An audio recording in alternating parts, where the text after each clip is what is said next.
السلام علیکم۔ ناممکن چیزوں کو ممکن بنانے کے لیے اللہ کوئی نہ کوئی وسیلہ بنا دیتا ہے۔ اللہ راستوں کو موڑ کر تمہاری دعاؤں کی قبولیت کو منزل تک پہنچا دیتا ہے۔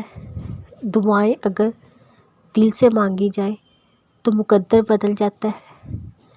اگر دروازہ بند ہے تو ان دروازوں پر ایک دستک دو، اللہ کیسے نہیں بدلے گا تمہارا دل۔ وہ آسمان کو دیکھنے لگی اس یقین سے کہ اللہ سن رہا ہے، اور کہنے لگی، پیارے اللہ، آپ تو سب کچھ کر سکتے ہیں، آپ میری اس تھکاوٹ کو دور کر دیں۔ میں تھک گئی ہوں، میں مایوس ہوں ہر اس چیز سے جو میرے بس میں نہیں، پر میں ان چیزوں کے پیچھے بھاگ رہی ہوں۔ وہ منزل اور راستہ میرے لیے بہتر نہیں ہے۔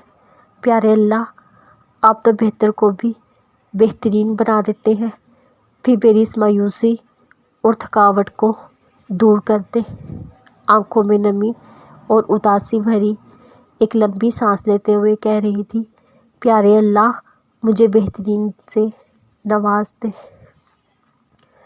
اب میں مایوس نہیں ہوا کرتی، اب ہر فیصلہ اللہ پر چھوڑا کرتی ہوں۔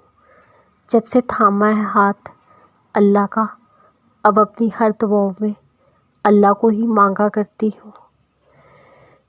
کوئی کتنا کیوں نہ تمہارا دل دکھائے، لیکن اس دل کی داستان اللہ کے سوا کوئی نہیں جان سکتا، کیونکہ فجر کی نماز دن کی شروعات کی پہل ہوتی ہے۔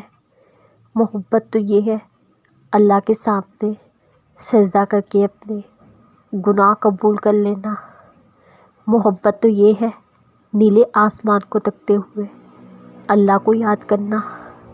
محبت تو یہ ہے فجر کی دعا میں اللہ سے اللہ ہی کی محبت کو مانگنا۔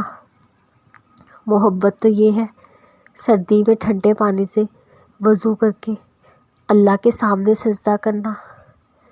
تہجد کی دعاؤں میں کتنی طاقت ہے۔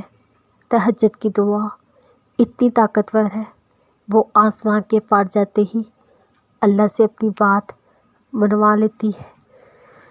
تم دعاؤں کے پورا ہونے پر یقین نہیں رکھتے، ورنہ کیا کچھ نہیں ہو سکتا تہجد کی دعاؤں سے۔